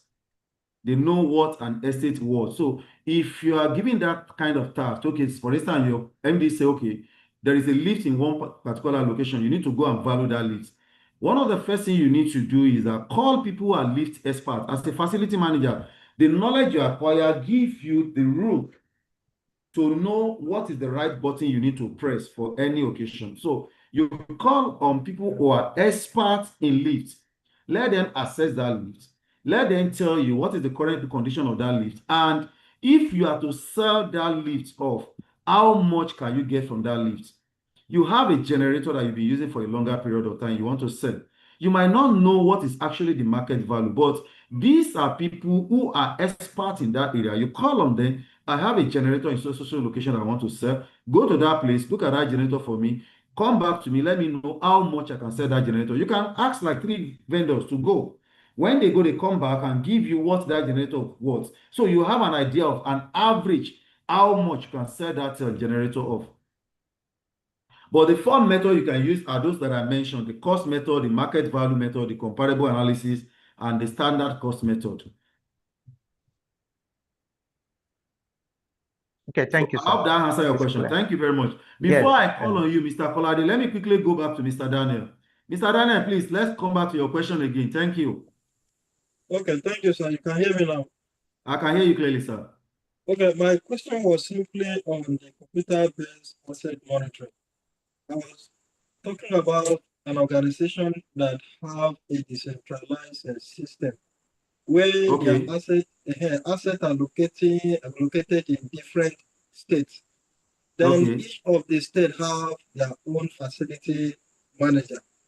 And mistakenly, one of the states have been using an asset code of an asset which is not in its location to request items, acquire items, which the cost actually going to another state. Then, to me, is it not good that each facility manager outside the organization asset monitoring system, you should have your own personal one to monitor your asset in case of this kind of error? Okay. Now let me answer your question. When you have asset management software in place, it is computer based and it is cloud based. So anywhere you are, you have access to that software. You can do whatever you like, and that's why the head office of WhatsApp is not in Nigeria. You have WhatsApp on your phone that you can access. I have on my phone that I can access. Everybody has on their phone that they can access. Yet the head office is not in Nigeria. So that's the way the software works. Now, if the company is using a centralized software, because you can't have different software in all your locations, all the assets in each of these locations are migrated into this software. So if that scenario you are mentioning occur, that means definitely during the integration period, when the IT guys are inputting those assigned identification code into the assets, that definitely means that there is a mistake, because this is being done at the admin end. Because when you have a software that you are using, you don't have access to the admin end of that software. You can't input any figure. You have limited to check what is the asset, do one or two updates. Then when you want to migrate a new asset into that software, this is completely the scope of an IT. So possibly that could happen when they are doing the migration from analog to digital. So there could be a misplacement of the assigned identification code. That's the reason why an asset that is in Lagos can be seen as something that is in Abuja. And once that is spotted, it is better and easier to make a rectification. And that's why when you want to carry out your asset audit, when the asset managers comes around to do audit, you can as well go around with them to ensure that this asset is not part of my asset. This has to be corrected, because you are the custodian of your assets. You know every bit of asset that you have within your facility in Abuja. The man that is in Lagos knows every bit of asset that he has in his custody in Lagos. So when you are seeing anything that is not part of your asset in your asset list on the software, it is the best thing for you to report to the end, which is the IT department, for them to make a proper correction, so that you are not making budgeting for that asset that is not under you, and it is within your asset register. You are not making costs for those things. So it saves you a lot of errors. How that provide answer to your question, sir? Yes, thank you. Thank you very much. You're much welcome. So, Mr. Kolade, let me come back to you. Go ahead with your question, sir.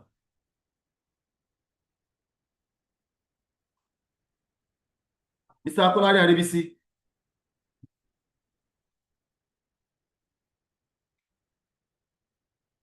Go ahead with your question. Or mute your speaker and speak up.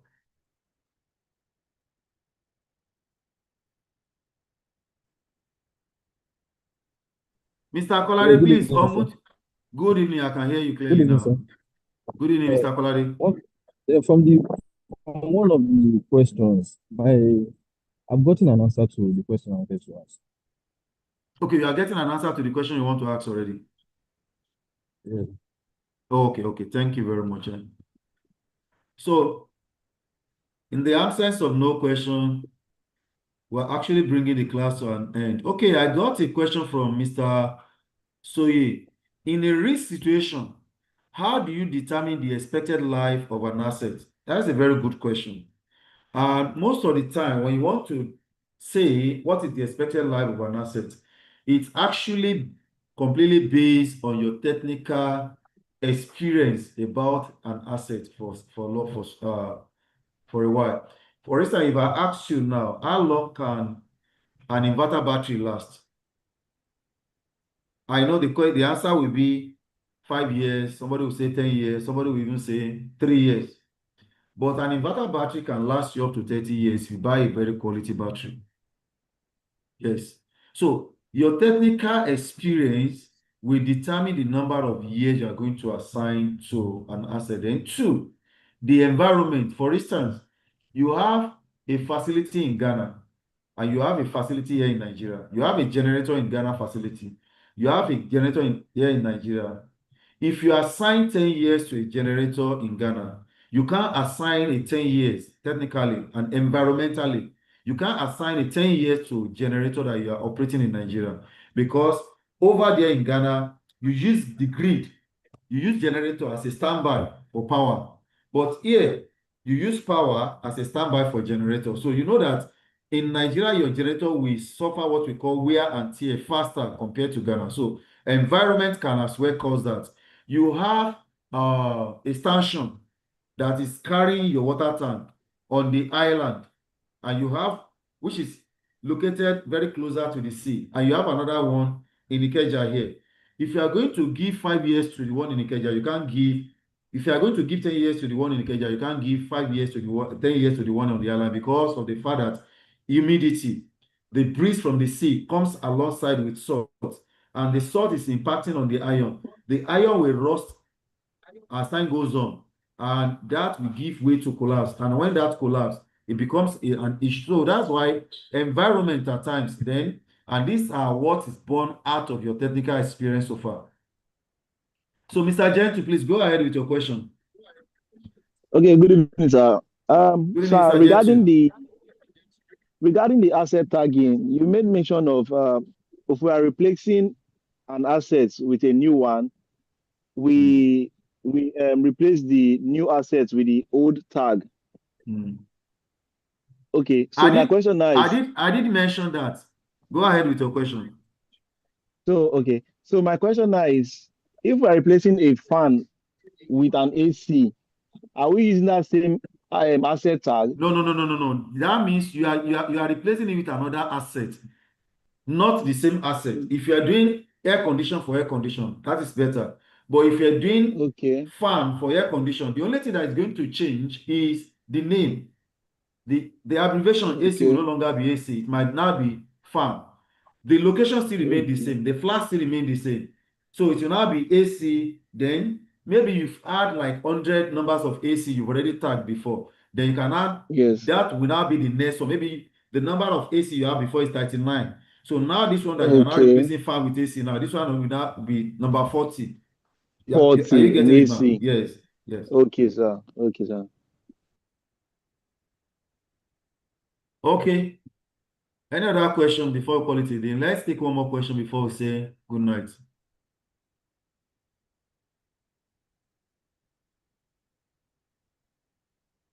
Okay. In the absence of somebody, I think I saw somebody's hand. Mr. Soya, I've attended to your question now. Okay, go ahead if you have another question.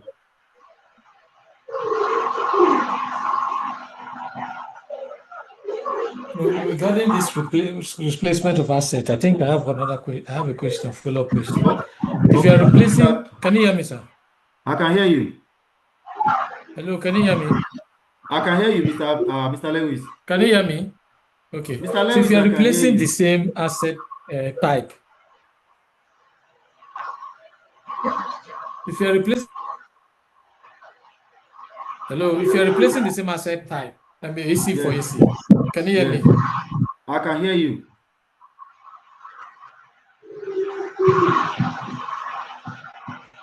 Mr. Lewis, speak up. I can hear you.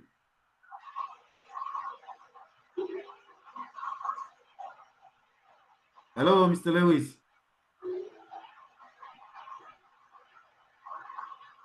Hello. Mr. Lewis. Hello. I think he's having a bad network. Okay. Okay, maybe you can just drop your question on the comment or in the WhatsApp group. I will attend to it. Yeah, Mr. Soye, go ahead. Can you hear me? Yeah, I can hear you. Go ahead, Mr. If you're Lewis. replacing the same asset with that same asset type, like AC for AC. Yes.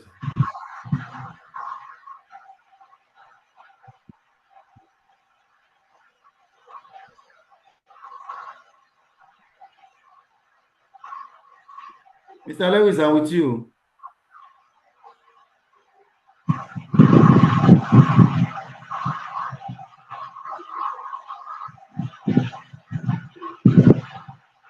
Sir, we suggest that they drop their questions in the WhatsApp group, just like you said. Okay. I think network so Mr. is Lewis, you issue can, for so many people. I think he's having network issue. So Mr. Soye, let me quickly attend to your question before we call it a day.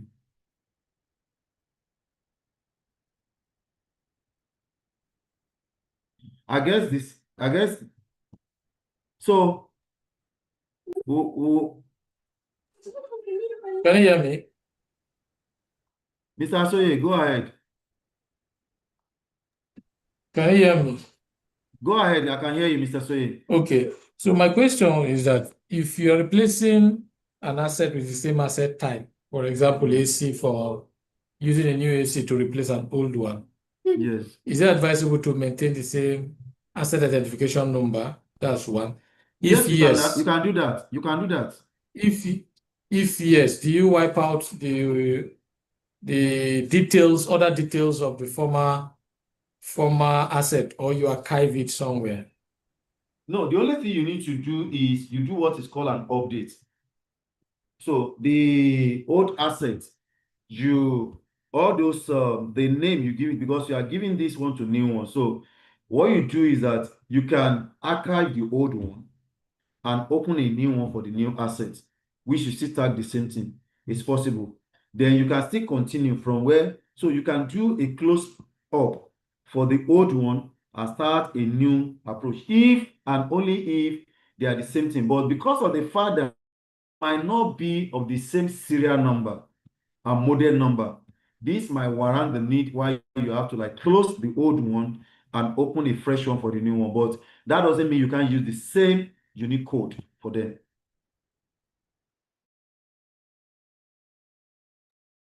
Mr. Soye. Mr. Soye, I hope that answers your question. Okay, yeah, thank you. Thank you very much. So we meet again on Friday to discuss on facility condition assessment. So thank you very much, everybody, for today's class. Looking forward to see us again on Friday. Thank you, and enjoy the rest of the week. Thank you very much, sir. It was Thank you, lovely sir. class. Thank you very much. Thank you. Okay, so please, can everyone try to complete their assessments for the last class so that you won't have bulk assessment to complete later? That would be very good. Have a wonderful day, everyone. Thank you. Noted. Okay.